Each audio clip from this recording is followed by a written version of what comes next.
Bom dia para você que está em casa. O Pronto Atendimento de hoje vai falar sobre previdência social, as novidades sobre a discussão da extinção do fator previdenciário e como definir de uma forma justa para os dois lados a relação entre empregador e domésticas.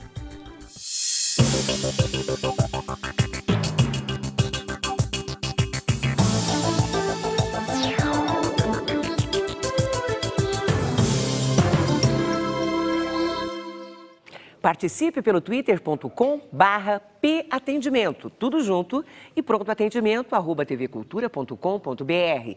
Para conversar com a gente sobre este tema, está aqui a especialista em Direito Previdenciário, Luciana Moraes de Farias. Luciana, bom dia.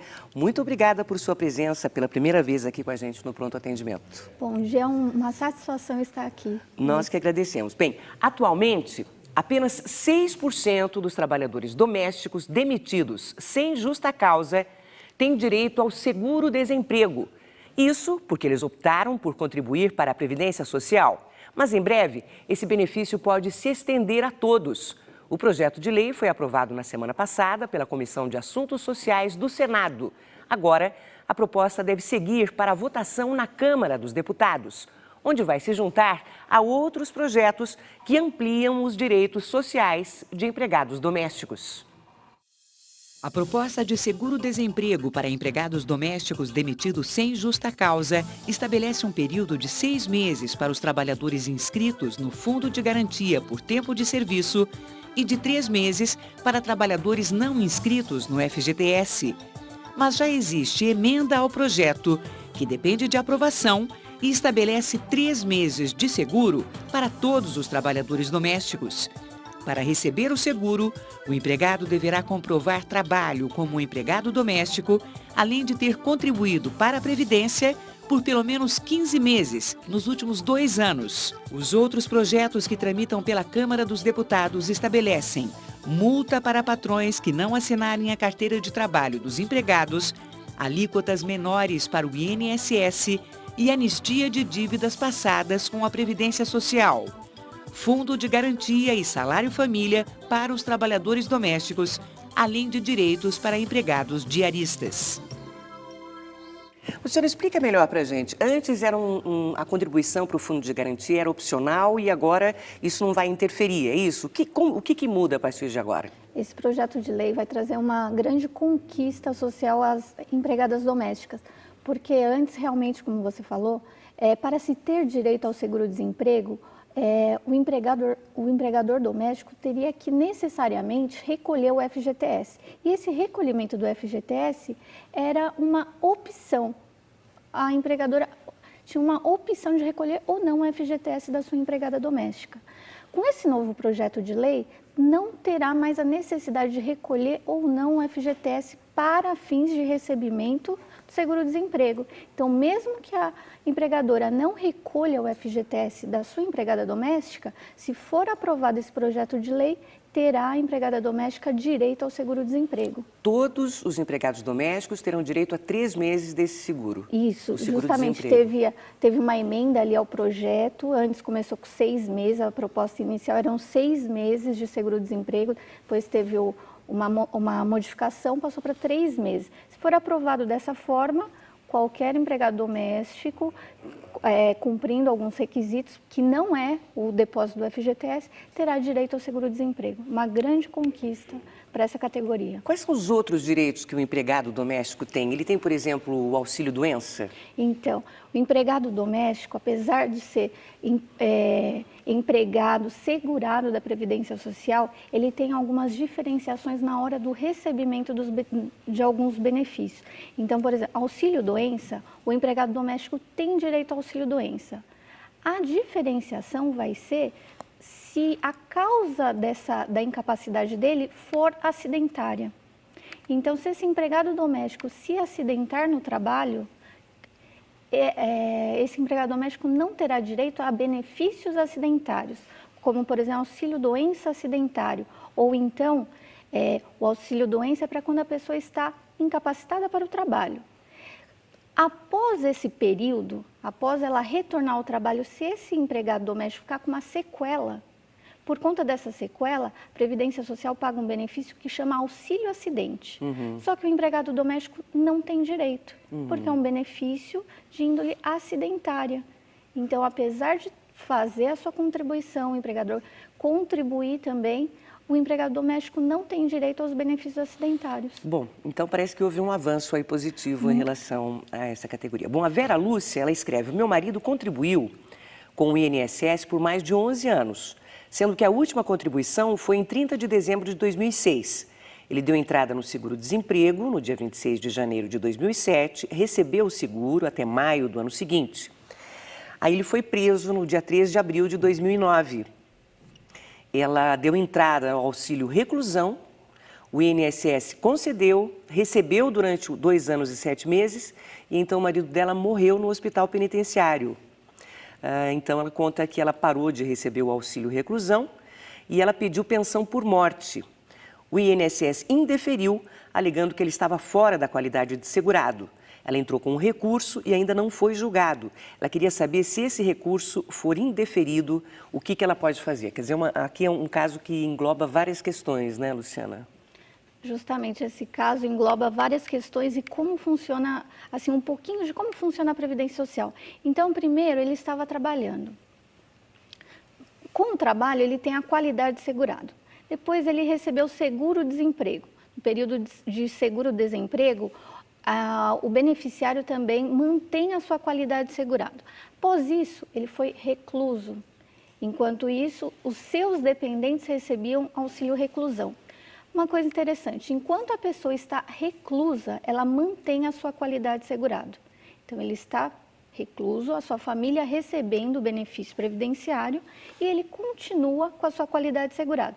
Então, se ele vem a óbito, se ele vem falecer, a família tem direito sim à pensão por morte, porque ele tinha a qualidade de segurado. O benefício não será transformado de auxílio reclusão para pensão por morte. Será outro? Será um outro benefício, com outro número, tanto que os dependentes têm que requerer o benefício, mas os requisitos estão satisfeitos.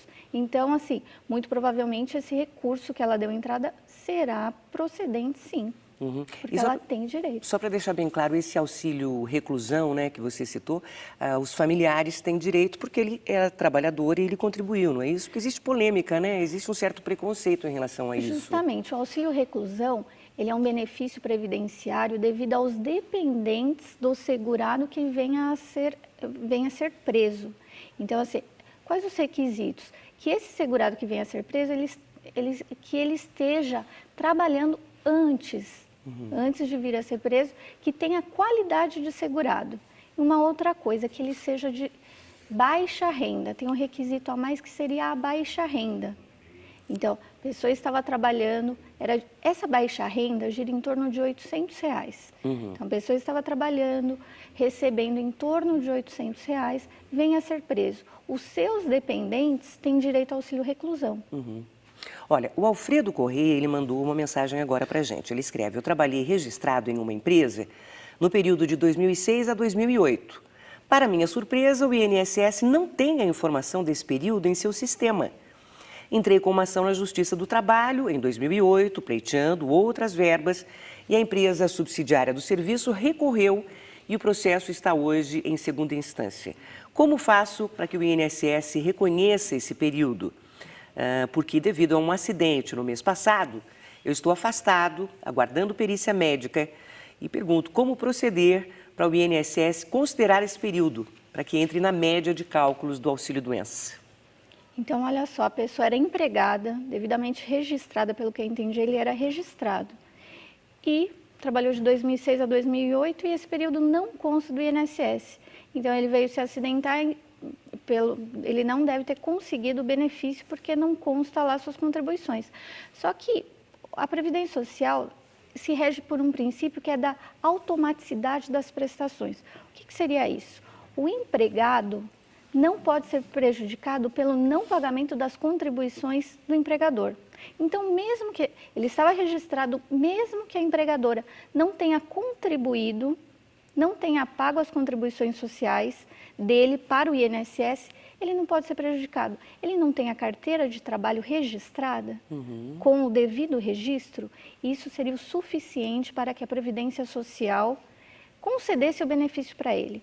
Outra situação é a fiscalização com relação à empresa, que a Previdência Social tem os meios para fiscalizar o empregador que não contribui, que não paga as contribuições. Agora, nessa situação ele já entrou com uma reclamação trabalhista contra a empresa. Na justiça, Essa ação trabalhista, ele deve, então, levar ao INSS. Após o fim da ação trabalhista, então, ele leva para que essas contribuições constem do CNIS. Mas, independente disso, o processo é moroso, a reclamação trabalhista demora. Ele não pode ficar esperando todo esse período para receber o seu benefício. Então, deve ele ir lá. Ele já teve, pelo jeito, ele já foi até o INSS e já teve negado. Então, ele pode ingressar com uma ação agora contra a Previdência Social, buscando o seu benefício. E não aguardar terminar o trabalhista para depois ele... Que difícil, né? É muito... Olha, a Luciene dos Santos é de São Paulo. Ela escreve: eu sou deficiente física, eu quero saber como funciona a aposentadoria especial. Eu já contribuo por 8 anos ao INSS e pergunto a partir de que idade eu posso pedir essa aposentadoria. Então, vamos lá. Ela fala primeiro que ela é deficiente física. A aposentadoria especial é aquela devida para pessoas que trabalhem em ambientes prejudiciais à saúde. Ambientes prejudiciais à saúde no sentido, por exemplo, da pessoa que trabalha num ambiente com ruído. Então, que vai prejudicar a sua saúde no decorrer do seu trabalho. No caso dela ser deficiente física, o benefício para ela, no caso, então, seria a aposentadoria por invalidez. A aposentadoria por invalidez, ela não tem carência. Não tem carência. O que seria isso? Basta ter qualidade segurado.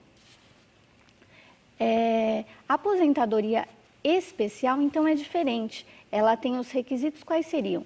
A pessoa precisa trabalhar pelo menos 25 anos num ambiente prejudicial à sua saúde. 25 anos. Não tem idade mínima e aí a deficiência física não entra nos requisitos para aposentadoria especial, e sim para aposentadoria por invalidez. Muito bem, nós já voltamos com outras perguntas e respostas sobre Previdência Social. Continue enviando as suas questões. Até já.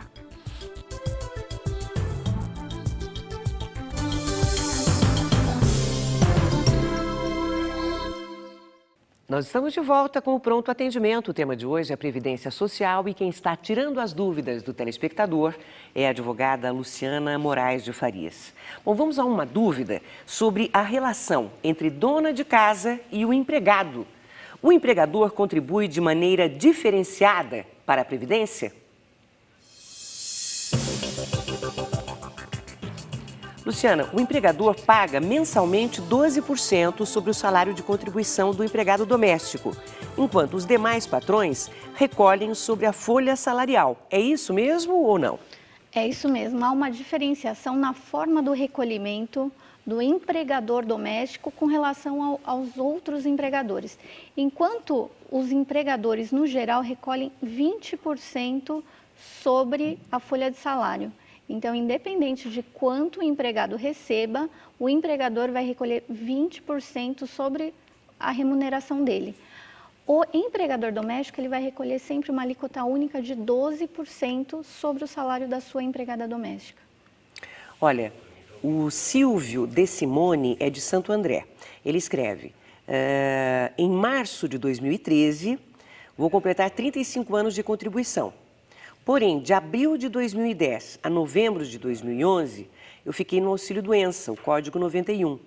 Quando forem fazer o cálculo do meu benefício, de julho de 94 até março de 2013, esse período de afastamento irá fazer o meu benefício cair muito ou não terá maiores consequências? Ótima pergunta, que dá para falar um pouquinho de muitas dúvidas que vêm. Como que se faz o cálculo do benefício? Então, para se fazer o cálculo, no caso, ele está falando da aposentadoria por tempo de contribuição. Mas os benefícios previdenciários, no geral, ele usa o período básico de cálculo. O que seria isso? partir de julho de 94 até a data de entrada do requerimento. No caso dele vai ser o ano que vem, 2013. Então, todos os salários da pessoa de julho de 94 até o momento dele se aposentar vai entrar no cálculo. E se nesse período ele recebeu o auxílio-doença, como é o caso dele? Ele recebeu o auxílio-doença. Agora, o que a gente tem que ver? Nesse período que ele recebeu o auxílio-doença, ele estava empregado? Ele estava com um contrato de trabalho em aberto?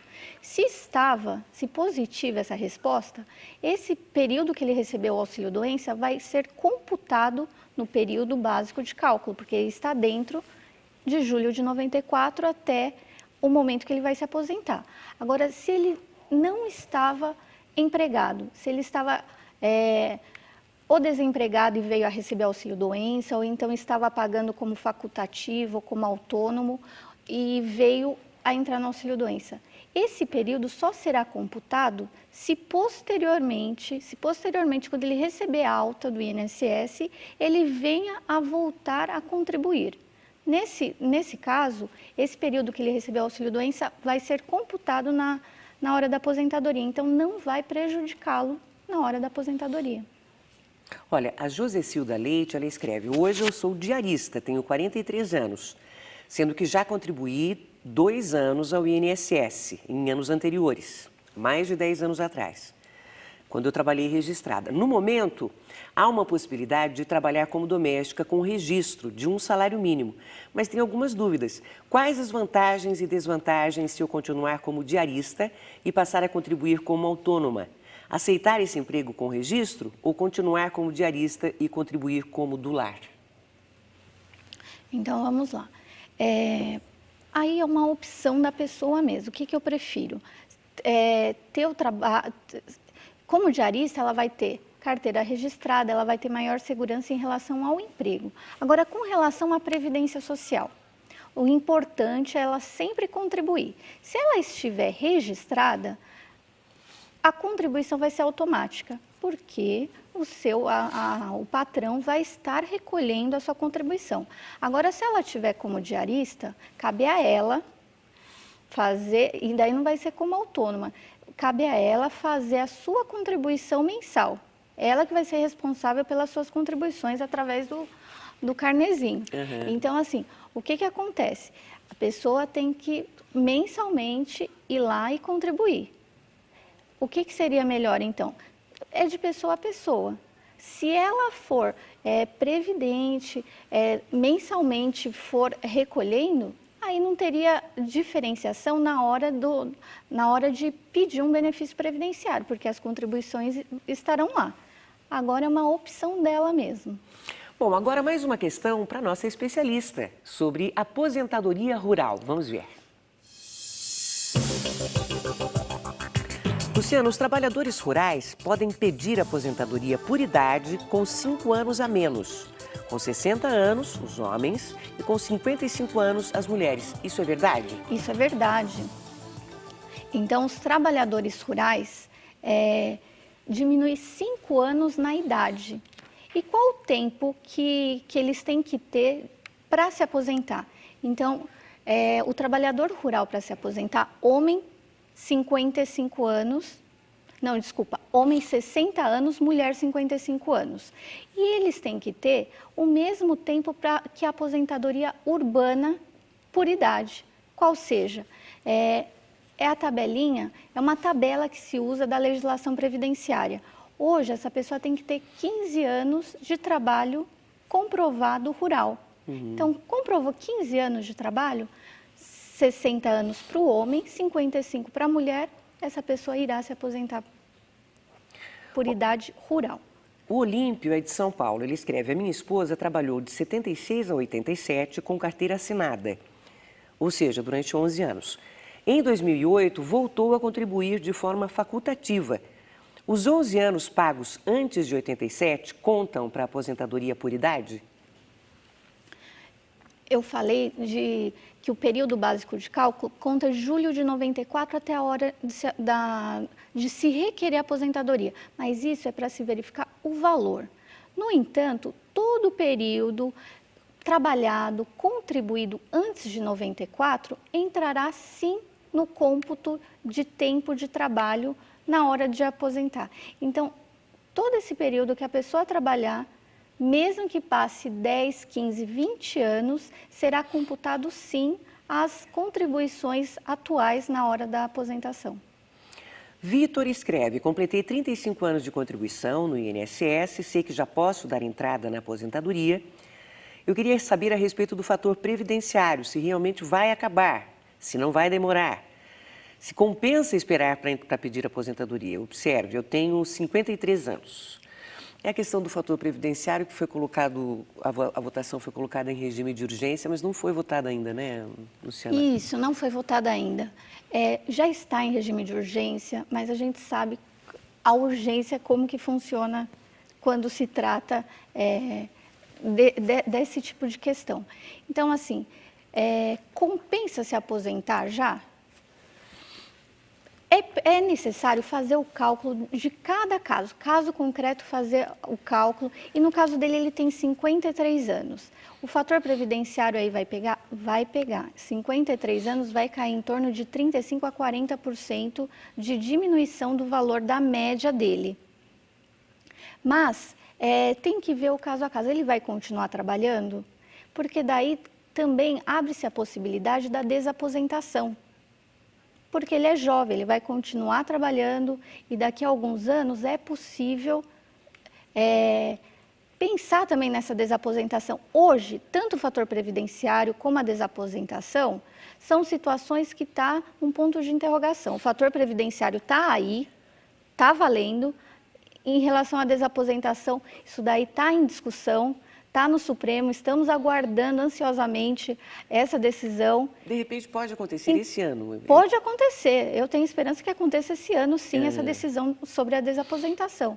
Então, assim, mas pela prática que a gente tem, eu creio que, assim, é mais vantajoso, sim, já pedir aposentadoria agora, já ir recebendo e vendo como vão ficando as coisas. E depois... Porque mesmo que modifique o fator previdenciário, vai entrar uma outra legislação que vai colocar regras também. Não vai simplesmente tira-se o fator previdenciário e o cálculo vai ficar sem ele. Então, Entendi. Talvez entre a idade mínima e ele tem 53 anos. Então, talvez seja o caso, sim, dele já se aposentar e ir vendo como ficam as coisas. O Thomas escreve: eu tenho epilepsia desde os 6 anos, tenho 14 anos de contribuição. Hoje estou afastado por auxílio-doença. Eu gostaria de saber se eu tenho direito à aposentadoria por invalidez. Então, ele já está no auxílio-doença, ele quer saber se ele poderia vir a se aposentar por invalidez. Aí, a melhor pessoa para falar isso seria o médico que faz o tratamento dele. Porque aí... Qual a diferença, então, do auxílio-doença e aposentadoria por invalidez? Os dois são benefícios por incapacidade, para dar a renda para essa pessoa que não tenha condições de trabalhar por motivo de uma doença ou de um acidente. Então, a gente está trabalhando a incapacidade. Só que no auxílio-doença, essa incapacidade é temporária. Então, vou melhorar. Tem um prazo para melhorar. Não se sabe qual o prazo, mas assim, a probabilidade de melhora. No caso da aposentadoria por invalidez, essa melhora pode vir a ocorrer, mas é mais remota essa hipótese. Então, por isso que se é concedida a aposentadoria por invalidez, que é um benefício permanente, é para uma incapacidade definitiva. Então, a melhor pessoa para estar falando isso para ele é ele conversar com o médico dele para verificar a hipótese de haver melhora ou não para fins de converter esse auxílio-doença em aposentadoria por invalidez. Olha, só para reforçar essa questão, nós vamos agora a uma questão que envolve a aposentadoria por idade. Vamos ver. Luciana, a aposentadoria por invalidez e o auxílio-doença podem ser transformados em aposentadoria por idade, desde que requerida pelo segurado, observado o cumprimento da carência. É isso mesmo, Luciana? Então, é possível sim transformar o auxílio-doença ou aposentadoria por invalidez em aposentadoria por idade. Os requisitos são diferentes, mas uma vez que a pessoa está aposentada por invalidez e queira, porque assim, aposentado por invalidez, apesar de ser aposentado, esse benefício pode ser cessado a qualquer momento, porque a incapacidade, a pessoa pode vir a melhorar do seu problema de saúde. Essa incapacidade pode se tornar uma capacidade. Então, com isso, a pessoa que está aposentada pode ver cessado seu benefício. Então, o que seria melhor? Uma aposentadoria por idade, que essa sim não vai ser cessada. Então, se a pessoa está aposentada por invalidez e completa a idade, já tem o tempo necessário, a carência necessária para aposentadoria por idade, ela pode sim transformar essa aposentadoria por invalidez em aposentadoria por idade. Na verdade, não seria nenhuma transformação, cessa uma e concede a outra. O Flávio Bilhazzi escreve: eu trabalhei por 12 anos em uma função considerada insalubre, 92 decibéis. Né? À época, não obtive a SB 40. O que é a SB 40? A SB 40 é um documento que faz a comprovação do ambiente prejudicial à saúde do trabalhador. Entendi. Que é emitido pela empresa. Ele não recebeu essa comprovação e se aposentou com os 32 anos, sem que fosse considerada essa insalubridade. Hoje, eu obtive a SB 40 junto à empresa. Existe possibilidade de que, através de revisão, eu consiga melhorar a minha aposentadoria? Existe sim, olha que interessante. Então, ele se aposentou por tempo de contribuição com 32 anos. E teve um período que ele trabalhou em ambientes prejudiciais à saúde. Só que na época, quando ele foi pedir a aposentadoria dele, ele não fez essa comprovação. E posteriormente, depois de aposentado, ele consegue esse documento. Então é possível sim, as pessoas que se aposentaram por tempo de contribuição, vir pedir revisão para que melhore de 32 anos, que melhore esse tempo, para que ele consiga uma aposentadoria integral, porque 32 anos é uma aposentadoria proporcional. Então, para a aposentadoria integral, estaria faltando 3 anos. É possível, então, ele pedir uma revisão para converter a aposentadoria proporcional em aposentadoria integral, juntando os comprovantes, os documentos necessários do tempo prejudicial à saúde. Olha, a gente está chegando ao final do programa. A Rosângela faz uma pergunta que eu acho que vai ser legal, porque você queria falar mais alguma coisa sobre isso. Então, ela escreve assim, que você, Luciana, falou que a aposentadoria por invalidez não tem carência, e sim ser segurada. Mas será que a pessoa não teria que observar também se a doença não é pré-existente? Ótimo, era isso mesmo que eu queria falar. Tá. Então, vamos lá. A aposentadoria por invalidez, quando eu falei que ela não tem carência e precisa ter qualidade segurada, é para casos de acidentes, do trabalho. Uhum. Aí a pessoa não precisa ter carência. Acidentes do trabalho, vamos lá completar. Acidentes do trabalho, doenças profissionais e acidentes de qualquer natureza. Então, a pessoa começou a trabalhar hoje. Amanhã ela vem a se acidentar, ela vai receber, e se por conta desse acidente ela ficar incapacitada total, ela pode vir a receber o auxílio-doença ou mesmo se aposentar por invalidez, com uma contribuição. Isso é a carência é o tempo de contribuição. Só que nos outros casos, nos casos de doença, a pessoa tem que ter carência sim. E qual é essa carência da aposentadoria por invalidez? Era isso que eu queria completar. São 12 meses. Então, tanto auxílio-doença como aposentadoria por invalidez, regra geral, 12 meses de contribuição para doenças comuns. E não tem carência no caso de acidente ou acidente de qualquer natureza, do trabalho ou doenças profissionais. Então, ela pergunta aí... E a gente está bem no finalzinho mesmo do programa. Então tá bom, mas assim, deu para fechar isso que eu queria tá esclarecendo, que precisa sim de carência. Olha, Luciana, a gente agradece muito a sua presença, recebemos muitos e-mails. Luciana Moraes de Farias, advogada, foi um prazer recebê-la aqui e a gente espera contar com você mais vezes. Muito obrigada. Bom, amanhã a gente se encontra para falar sobre planos de saúde. Você vai ver o caso de uma senhora que faleceu sem conseguir a autorização do plano de saúde para ser internada. Bom dia, até amanhã.